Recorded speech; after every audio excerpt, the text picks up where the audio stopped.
auditeurs et téléspectateurs de la radio et télévision Tambara, vous pouvez désormais suivre votre chaîne de télévision préférée Tambara sur le satellite BadrSat 7, angle 26 degrés Est, fréquence 11010, polarisation verticale, symbole REC 27500.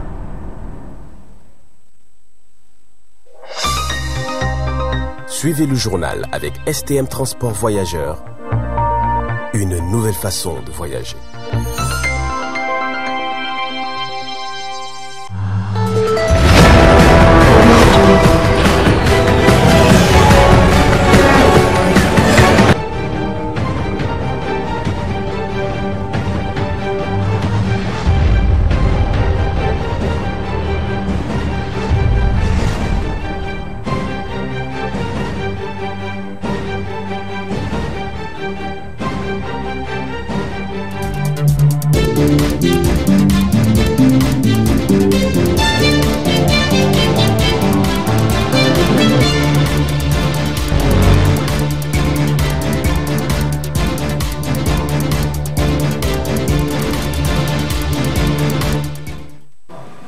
Mesdames et messieurs, bonsoir, bienvenue à cette grande édition d'information de 20h15 de ce 7 février 2025 que j'ai l'immense plaisir de vous présenter. Affaire de lotissement au Niger, principalement à Niamey, était jadis un casse-tête pour la population, mais avec l'avènement du Conseil national pour la sauvegarde de la patrie au pouvoir, tous les problèmes liés à ce secteur d'activité ont été résolus. La télévision Tambara s'est intéressée à ce sujet. Je vous invite à suivre ce reportage de Al-Mustafa Saloum. Au Niger, la gestion du foncier pose un problème. Il n'est pas rare de trouver devant les juridictions des vendeurs et acheteurs de parcelles pour des raisons d'arnaque et d'autres formes d'abus. Bon nombre des parcelles vendues par les propriétaires font l'objet de litiges. On peut trouver plusieurs actes de cession attribués à une seule parcelle. Cependant, dans un pays où la population augmente d'année en année, le foncier apparaît comme une fin en soi. C'est dans cette logique que Tambara a tendu le micro à un lotisseur qui n'a pas hésité à donner une explication sur l'acquisition des terrains. La procédure pour lotir un champ est très simple, scindée en plusieurs étapes. Étape 1, nous cherchons d'abord un terrain plat, sans encombre, qui nous convient. Après, nous partons à la rencontre du ou des propriétaires du terrain ou du champ. Après avoir franchi cette étape, nous passons à la question de formalité au niveau du chef du village, puis au niveau de la mairie. Après toutes ces étapes franchies, nous bornons les différentes parcelles avant de passer à la commercialisation. Sachez que nous achetons des fois le champ ou le terrain. Des fois aussi, les propriétaires nous exigent de faire 50-50. Il y a des propriétaires champêtres qui sont très exigeants. Ils réclament jusqu'à 65% du prix de vente de la parcelle et à multiplier sur le nombre des parcelles de son champ.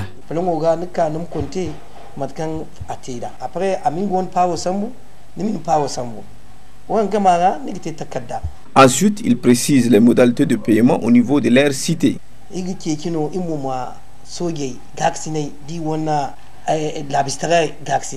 Notre cité a commencé ses activités depuis l'avènement du Conseil national pour la sauvegarde de la patrie, le CNSP, au pouvoir. Notre premier partenaire est l'agence de transfert d'argent Nika Transfert, qui nous ont demandé à avoir une cité. Je les ai montré le terrain dont je disposais et cela a été validé. Nous nous sommes lancés dès lors dans les formalités, puis la vente aux agents de la cité. Cette cité est là aujourd'hui pour tous les Nigériens pour accompagner le Conseil national pour la sauvegarde de la patrie, raison pour laquelle nous la vendons très moins cher. Nous disposons de plusieurs modes de paiement. Vous pouvez payer cash ou bien payer par échéance. Chez nous, vous pouvez payer jusqu'à 1000 francs CFA et tout est notifié chez un notaire. Nous avons nos propres topographes, nos propres moyens de transport qui vous permettent d'aller vérifier les parcelles, de choisir celle qui vous convient avant de commencer à payer quelque chose que les autres ne font pas. Nous faisons tout pour mettre nos clients en confiance.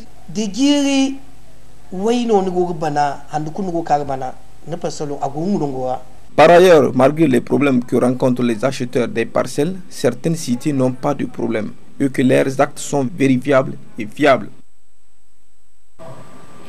Lancement du projet d'autonomisation des femmes de l'association Gaskia à travers des formations au métier Bafouné Tegui financé par l'ONG Maliska. À cet effet, je vous invite à suivre une des responsables de l'ONG. Suivez plutôt. Bafouné Tegui, qui signifie une nouvelle expérience, n'est pas qu'un simple programme. C'est un engagement fort, un souffle nouveau pour celles qui ont trop souvent été mises à l'écart. Dans nos communautés, les femmes sont le socle de la famille, le moteur du progrès et le cœur battant de l'économie locale. Pourtant, trop souvent, elles se heurtent à des barrières économiques, sociales, culturelles et freinent à leur autonomie. Trop souvent, elles sont réduites au silence par des difficultés enfermant un cycle de précarité et d'injustice. Mais aujourd'hui, nous changeons cette réalité. Le projet Bafouné Tegui s'inscrit dans la mission fondamentale de l'ONG Maliska, qui a depuis sa création œuvre sans relâche pour accompagner les femmes et les enfants en situation de vulnérabilité. Maliska, c'est un engagement pour la justice sociale, la reconstruction des vies brisées et l'autonomisation des plus fragiles. À travers ce projet, nous allons au-delà de l'assistance. Nous baptisons des solutions durables. Bafouné Tegui ne se contente pas que de former, il donne aux femmes des outils concrets pour réussir. Un accompagnement personnalisé, elles peuvent retrouver leur dignité, leur force et leur indépendance. Grâce à des formations adaptées aux réalités du marché, à un soutien technique et psychologique et à des accès aux ressources, nous sémons les grains d'un avenir où chaque femme a sa place, sa voix et son indépendance. Nous ne donnons pas seulement des outils, nous créons les opportunités et nous changeons les trajectoires de vie. Nous ne pouvons pas parler de développement durable sans inclure les femmes. Nous ne pouvons pas espérer une société prospère si les mères, les sœurs, les filles sont laissées pour compte. L'émancipation économique des femmes n'est pas un luxe, mais une nécessité. Et aujourd'hui, avec Bafouné Tegui, Maliska prend un nouvel engagement pour un avenir plus juste, plus inclusif et plus prospère. À vous, chers partenaires, vous êtes capables, vous êtes puissantes, vous êtes le changement. Et à partir d'aujourd'hui, plus rien ne pourra vous arrêter. Cette opportunité, saisissez-la avec des fiertés, transformez-la en un tremplin et une victoire en une nouvelle expérience pour nous, pour vos familles et vos communautés. Ensemble, faisons de Bafouné Tegui et de Maliska un modèle de réussite d'impact durable. Actualité hors de chez nous, Manuel Adomi, porte-parole de la présidence de l'Argentine, fait une annonce dans laquelle il affirme le retrait de l'Argentine de l'Organisation mondiale de la santé, OMS. Le président argentin marque son alignement au président Donald Trump en quittant l'OMS et interdire les traitements et chirurgies pour transgenres pour mineurs. Suivez plutôt. Face aux journalistes, le porte-parole de Javier Milei fait une annonce choc. L'Argentine va quitter l'Organisation mondiale de la santé. Nous, Argentins, nous ne permettrons pas à une organisation internationale d'intervenir dans notre souveraineté, encore moins dans notre santé. À en croire le président argentin, l'OMS serait influencée par des puissances étrangères et aurait mal géré la pandémie de Covid-19. Javier Milei cible notamment les longs confinements décrétés en 2020 par son prédécesseur de centre-gauche, Alberto Fernandez. Des accusations totalement erronées. L'OMS n'est pas obligatoire, elle n'exige rien de vous. Elle propose des politiques publiques et les autorités sanitaires de chaque pays décident si elles les appliquent et de quelle manière elles les appliquent. Mais il n'y a pas de violation de la souveraineté. Une décision qui rappelle celle prise par Donald Trump. À son retour au pouvoir le 20 janvier, le président américain avait lui aussi annoncé le retrait de Washington de l'organisation onusienne. Pour Javier Milei, emboîter le pas à son homologue américain permet de marquer son alignement sur sa politique. C'est une décision de politique étrangère, pas une décision de politique intérieure. Depuis qu'il s'est lancé en politique il y a 3 ans, c'est quelque chose que Milei a toujours revendiqué, son alignement sur Trump. Une proximité également visible dans le climato-scepticisme de Javier Milei ou dans sa croisade contre les minorités de genre et sexuelles. Mercredi, le gouvernement argentin a annoncé interdire les traitements et les chirurgies de transition de genre à destination des mineurs. Des mesures similaires à celles de Donald Trump, qui dit ne reconnaître que 2 genres, masculin et féminin. Du sport à présent sur la télévision Tambra, nous vous proposons de suivre le résumé du match Barcelone-Valencia sur votre télé de proximité. Suivez plutôt.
Nous clôturons ce journal avec l'entretien du ministre de l'Hydraulique, de l'Environnement et de l'Assainissement sur le bilan de la mise en œuvre de la lettre de mission des membres du gouvernement. Excellente suite des programmes sur votre télé de proximité Tambra. Au revoir.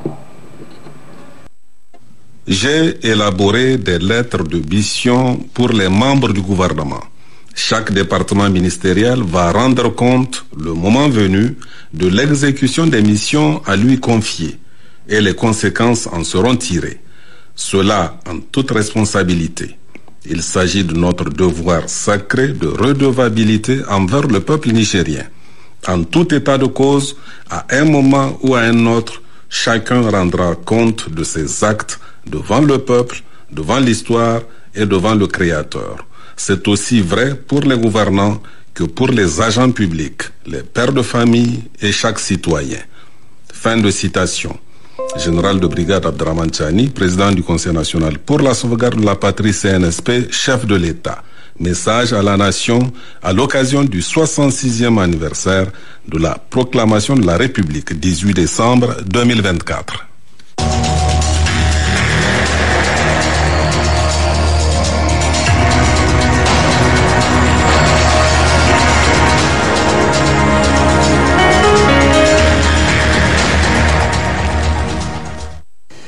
Mesdames, Messieurs, bonsoir. Nous poursuivons notre série d'entretiens avec les membres du gouvernement sur la mise en œuvre de leur lettre de mission remise à eux il y a de cela 18 ou 19 mois même par le président du Conseil national pour la sauvegarde de la patrie, chef de l'État, le général de brigade Abdraman Chani.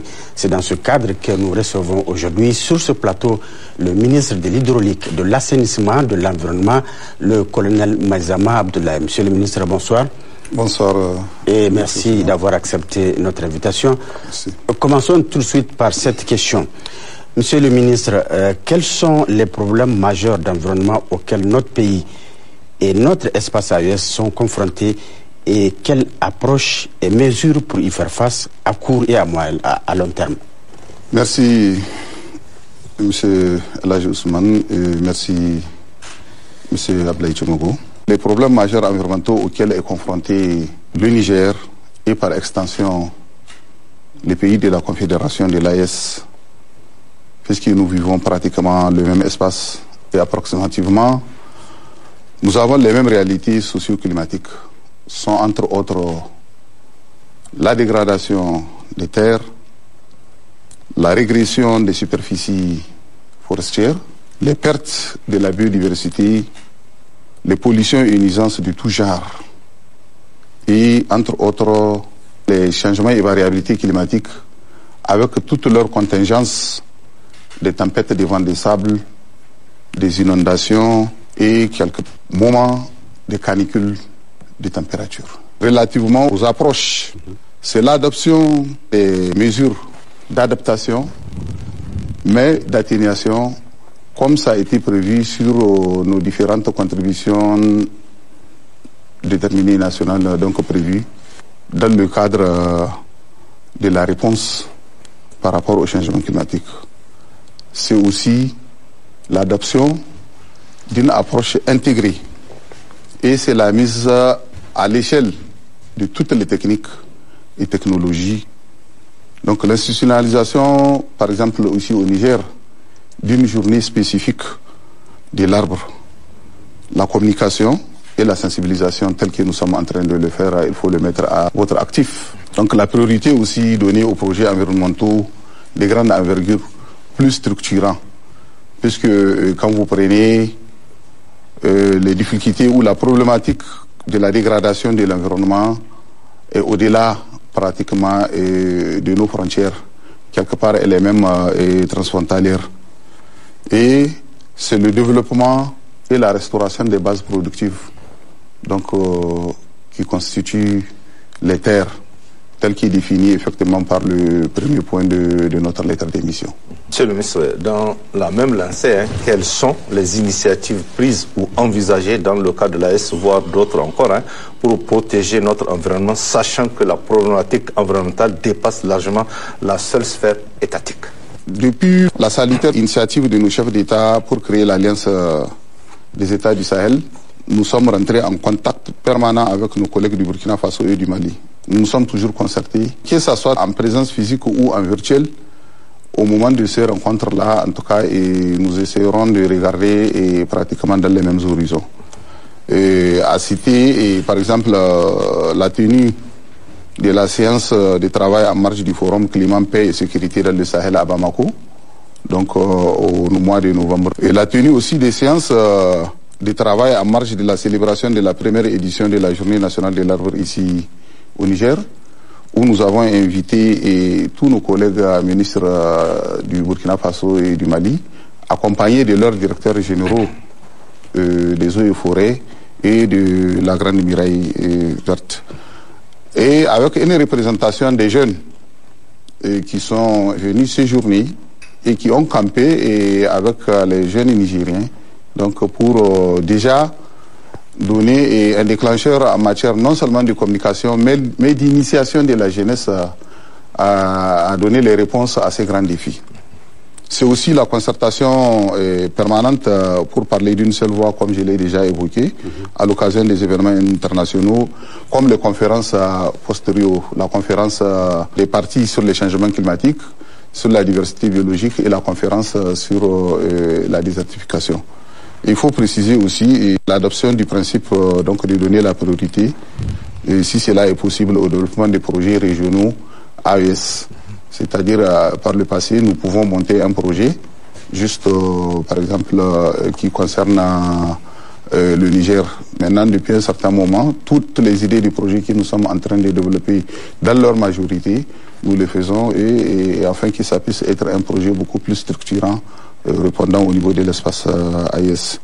Et là, il faut dire que nous avons déjà instruit au niveau de la Direction générale des eaux et forêts et de la Grande Muraille, qui sont en train de nous préparer une note conceptuelle d'une rencontre ministérielle. Nous allons passer à l'adoption des principes communs de gestion des ressources naturelles, par exemple la politique forestière, la politique de gestion durable de la biodiversité, la politique de gestion durable des zones humides, la stratégie de lutte contre la criminalité environnementale et la stratégie climat, paix et sécurité dans l'espace AES. Donc via la mise en cohérence des documents de toutes ces politiques et stratégies nationales. Il faut préciser aussi, ici à ce niveau, les pistes de développement des projets et programmes structurants et intégrateurs dans le secteur stratégique de l'environnement de l'espace AES et entre autres les facteurs d'accélération de la Grande Muraille verte dans l'espace de l'AES, puisque aussi, et c'est un autre acquis, les deux autres pays frères, en tout cas de l'AES, le Burkina Faso et le Mali, sont parties intégrantes des 11 pays et qui sont de l'espace de la Grande Muraille verte. Depuis des années, on parle du projet de la Grande Muraille verte. Où en sommes-nous et comment accélérer aujourd'hui la mise en œuvre de cet ambitieux programme? Donc l'initiative panafricaine de la Grande Muraille a effectivement été lancée depuis 2005.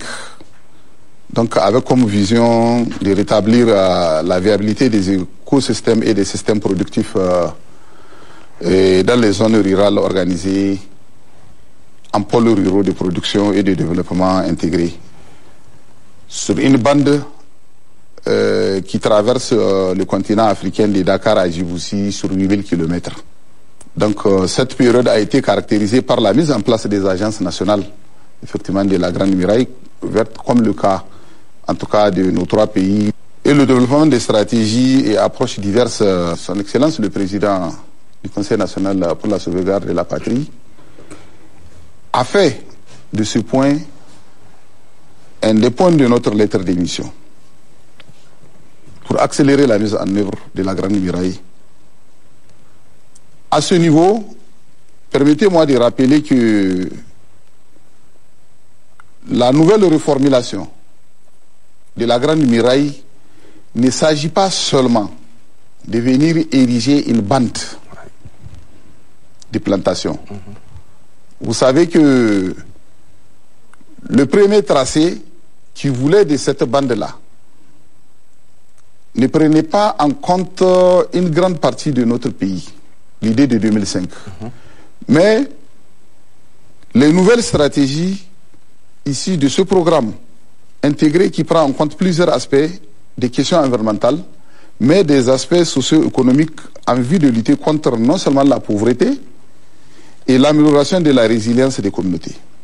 Et dans ce nouveau tracé, qui prend en compte entre les isoètes 100 pratiquement à 500 mm, donne une certaine priorité au Niger.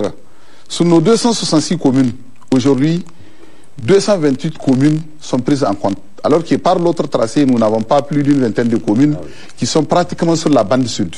Donc ça veut dire qu'aujourd'hui, jusqu'à dans le nord de notre pays, nous avons des communes qui sont prises en compte. C'est déjà un point qui est gagné à ce niveau.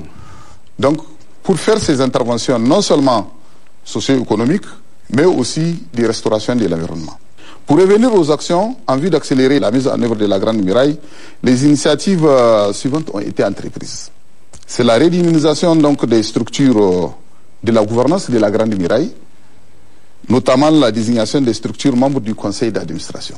Et c'est l'affectation par l'État d'un siège récemment, donc l'acquisition de la logistique en vue d'améliorer les conditions de travail des agents à ce niveau, et étoffer aussi, en tout cas, les insuffisances des experts au niveau de l'agence, et la mise en place des 6 coalitions de la Grande Muraille, dont 2 au niveau régional à Dosso et Tawa, 4 au niveau communal. Donc c'est le cas de Matankari, Dankaseri, donc Alela et Bazaga. Et l'identification des communes d'accueil des sites fermes agricoles communautaires intégrées. Et comme vous le constatez à ce niveau, ça veut dire que la question des synergies que nous avons développées plus haut, entre nous et le ministère de l'Agriculture, s'impose aussi à ce niveau dans la conduite, en tout cas, des attentes au point de vue restauration de l'environnement et souveraineté alimentaire. Donc aussi, c'est la cartographie des acteurs de la Grande Muraille, donc en vue de faciliter la capitalisation de toutes les interventions et favoriser la synergie d'action dans l'emprise de la Grande Muraille, donc dans nos 228 communes-là. Et c'est l'institutionnalisation aussi. C'est pour accélérer effectivement la mise en œuvre de la Grande Muraille que nous avons bien voulu proposer à l'autorité. Et l'institutionnalisation de la journée nationale de l'arbre et le développement d'un modèle de reboisement, tel que nous l'avons évoqué tout à l'heure, c'est le cas de Gesselbodi.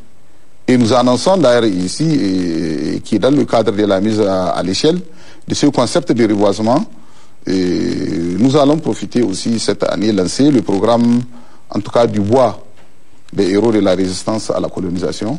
Comme vous le savez, je n'ai pas besoin de les citer ici. Oui. C'est pratiquement dans toutes nos régions. Tout à fait. Et ça, c'est la résultante des échanges avec vous autres, en tout cas, et les communicateurs, pour mieux amener cette communauté, appréhender les politiques et stratégies en matière d'accélération de la Grande Muraille. Et il faut préciser aussi, c'est la mobilisation des ressources financières. Donc à ce niveau, et aujourd'hui, nous sommes à l'endossement des 6 projets. Et dans le cadre de la Grande Muraille, et aussi il y a la question de l'évaluation du carbone séquestré. Donc entre des plantations qui ont été réalisées entre 2020 et 2023. Comme vous le savez, c'est un potentiel de séquestration de l'ordre de 26,6 millions de tonnes de CO2, donc de carbone, qui a été estimé. Et quand on doit lui donner une valeur chiffrée numéraire, c'est pratiquement de l'ordre de 456 millions de dollars. Si on arrive à mobiliser ne serait-ce 50%, en tout cas des ressources, ça nous permettra de pouvoir aller concrètement à l'accélération de la mise en œuvre des opérations de la Grande Muraille verte. Mais où trouver ces ressources, monsieur? Parce que le problème se pose, tous ces États qui sont concernés par la Grande Muraille, d'où va venir cet argent-là pour réaliser cet ambitieux programme? Comment ça va se passer concrètement? Et comme je l'ai précisé tout à l'heure, la mise sur le marché de ces millions de tonnes de carbone, puisque ces plantations existent déjà. Et ces plantations sont en train de jouer un rôle écologique de séquestration de carbone. Nous avons parlé de la cartographie tout à l'heure de la restauration. Voilà un des avantages en réalité de cette cartographie, parce que c'est cette cartographie qui est en train de nous permettre de connaître le potentiel existant de tout ce que nous avons aujourd'hui comme plantation, de gommiers et autres, tout ça, qui contribue à la séquestration du carbone. C'est-à-dire c'est pratiquement des montants énormes qui sont là et qu'il faut circonscrire pour pouvoir le mettre sur le marché. Nous avons les fonds verts climat qui sont prêts. Ne serait-ce c'est de pouvoir maîtriser ces méthodologies-là d'évaluation et pouvoir les mettre sur ce marché-là et mobiliser les fonds à ce niveau qui vont être injectés à travers Et il y a aussi effectivement les efforts sur le budget national. Et la contribution de l'État. De l'État, donc, et sur lesquels nous pouvons compter. D'accord. Pour en venir à des questions précises, avez-vous défini des cadres stratégiques de collaboration avec le ministère de l'Agriculture et de l'Élevage pour une meilleure efficacité, sachant que sans doute, il existe une certaine complémentarité entre le secteur de l'environnement, de l'agriculture et ou de l'élevage. Ensuite, avez-vous à ce jour élaboré un programme efficace de restauration et de préservation des bases productives sur la base d'une cartographie complète des sols dégradés en vue de l'amélioration de la productivité des systèmes agro-silvopastoraux et halieutiques? Il faut dire que mon département ministériel et celui de l'agriculture et de l'élevage sont non seulement complémentaires, mais aussi et surtout interliés et interdépendants. L'agriculture, l'élevage, le génie rural, l'hydraulique et l'environnement sont en réalité des branches d'un même arbre. J'ai nommé l'économie rurale. C'est pour cela et sans doute que les experts donc des deux départements ministériels sont en parfaite collaboration. Il faut préciser donc de ce fait avec plusieurs cadres fédérateurs en commun, comme si on prend la recherche agronomique, donc le conseil agricole, les commissions foncières, les réseaux des chambres d'agriculture, donc la plateforme paysanne, donc les alliances productives, pour citer aussi le pilotage, en tout cas de plusieurs projets et programmes de développement intégré, les systèmes d'alerte précoce, donc le Conseil national pour l'environnement et le développement durable, la Commission, en tout cas nationale de l'eau. Les deux secteurs donc sont aussi au cœur de la mise en œuvre de la contribution déterminée au niveau national. Donc, et son plan d'investissement, la stratégie aussi nationale de biosécurité, les stratégies biodiversité, l'aquaculture, l'exploitation de la gomme, du moringa et bien d'autres produits forestiers et non ligneux. Donc il faut savoir que notre département ministériel a mandat de restaurer non seulement les terres agricoles, mais aussi les terres pastorales, au même titre que les autres aspects dans la sylviculture donc, qui sont liés aux terres forestières. Et les restaurer, donc les réhabiliter, pour les rendre propices aux productions agro-silvo-pastorales et halieutiques. Donc et halieutiques à comprendre l'aquaculture et la pisciculture surtout. À cela s'ajoute tout naturellement la prévention contre le feu de brousse, entre autres pour protéger les pâturages. Donc nous protégeons les pâturages, c'est au profit d'un des démembrements du ministère de l'Agriculture et de l'Élevage, donc au profit des pasteurs. Vous comprenez pourquoi donc mon collègue de l'agriculture et de l'élevage et moi-même nous travaillons ensemble, comme le témoigne en tout cas ces 2 années d'exercice, nous avons lancé les campagnes de lutte contre les feux de brousse pratiquement ensemble et c'était une première de développer une synergie ou une certaine en tout cas complémentarité ou solidarité gouvernementale. Puisque l'espace d'intervention est le même. Est le même. Dans les jours à venir, notamment le 20-25, comme ça a commencé à passer en tout cas sur vos écrans, nous aurons à organiser le salon de l'agriculture, de l'élevage, de l'hydraulique et de l'environnement. Et vous voyez que là, c'est conjointement, en même temps. Et nous profitons d'ailleurs pour demander, en tout cas, au maximum des Nigériens et pourquoi pas même, en tout cas, les pays de l'AS, de se déplacer massivement pour cette prochaine édition qui aura plusieurs innovations. Pour revenir au programme donc efficace de restauration et de préservation des bases productives, sur la base d'une cartographie complète des sols en vue de l'amélioration de la productivité des systèmes agro-silvopastoraux et halieutiques, qui est d'ailleurs un des points de la lettre confiée à moi par son Excellence le général Abdraman Tchani, chef de l'État, président du Conseil national pour la sauvegarde de la patrie. C'est une innovation majeure.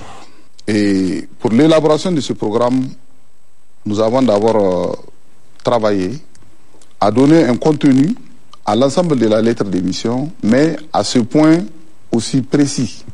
Donc donner une note conceptuelle donc, qui est dans notre méthodologie d'évaluation des opportunités de restauration pour fixer les priorités à ce niveau. Et les priorités sont connues.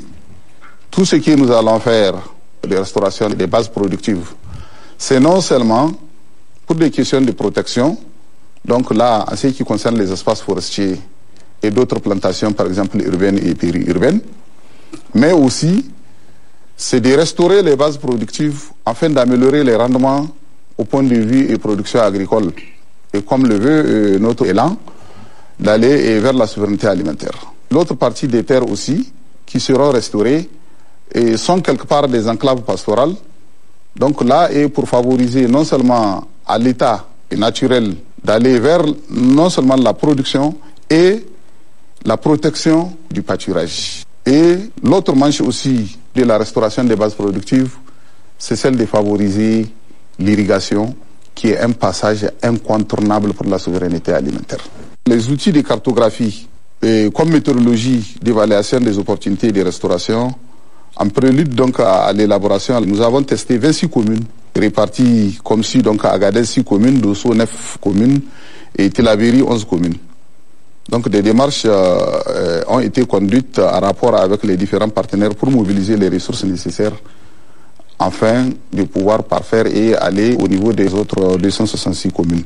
Ce qui est important à ce niveau d'aller avec la cartographie, ça nous met vraiment dans une forme de gouvernance environnementale. Si vous prenez l'exemple aujourd'hui d'une commune, une fois que la cartographie est réalisée au niveau de la commune, ça veut dire que nous avons une situation exhaustive de la nomenclature des différentes unités d'occupation des sols au niveau de cette commune-là. Qu'est-ce qui est réservé à l'agriculture, qu'est-ce qui est réservé à l'élevage, qu'est-ce qui constitue des dunes, donc qui constitue des menaces. Donc, puisque là, il faut avoir une typologie de la dégradation. Typologie de la dégradation, terre en glacis, ou bien d'autres ravins et systèmes de ravinement et tout ce qui s'ensuit. On a une idée de qu'est-ce qui a été fait par l'État et par ses partenaires, même par le passé. Et qu'est-ce qui reste à faire. Si l'État va intervenir, ou si un partenaire quelconque vient, on ne va pas être, en tout cas dans les anciennes pratiques où il peut y avoir des duplications d'interventions ou bien des interventions non harmonisées.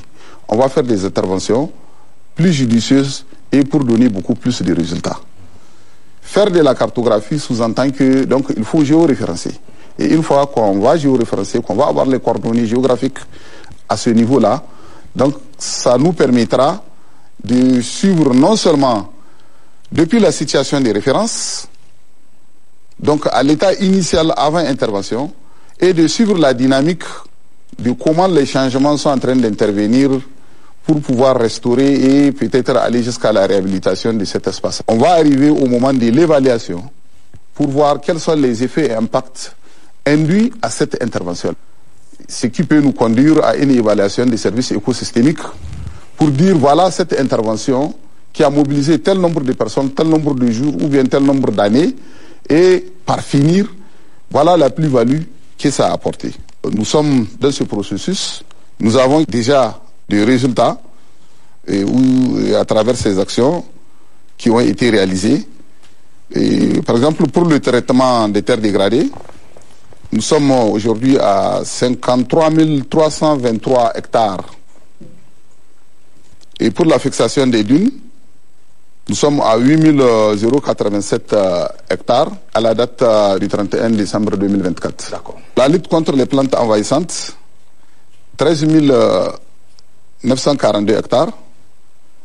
Là, les plantes envahissantes terrestres, puisqu'il y a les plantes envahissantes terrestres et aquatiques. La lutte contre les plantes aquatiques envahissantes, 816 hectares. La régénération naturelle assistée sur 99 914 hectares. Ce qu'il faut saluer ici, il faut dire que les populations ont su appliquer aujourd'hui et dans leur propre espace, dans leur propre champ, donc ce système de régénération naturelle assistée. Donc ces différentes réalisations ont permis de mobiliser plus de 4,83 millions d'hommes-jours qui correspondent donc à la création de 36 616 emplois temporaires en 6 mois. Ces activités ont permis d'injecter à milieu rural 13,936 milliards de francs CFA en cash for work. Là, il faut dire que c'est l'effort de l'État et de ses différents partenaires. En outre, il a été réalisé 20 299 km de bandes par feu qui ont été ouverts et pour protéger le potentiel. Mais vous voyez un peu la complexité de ce phénomène ici et nous continuons encore à enregistrer et de manière récurrente en tout cas les feux de brousse malgré tous ces efforts qui ont été fournis.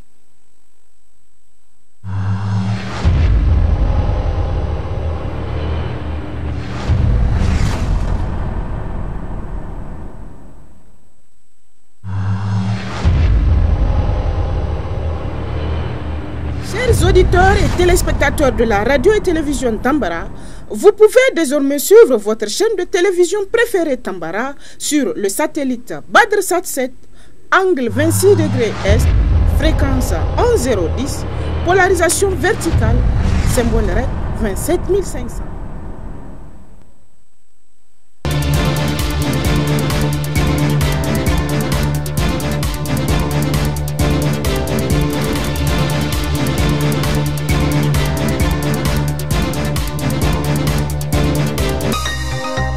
Ce journal vous a été présenté par STM Transport Voyageurs. Une nouvelle façon de voyager.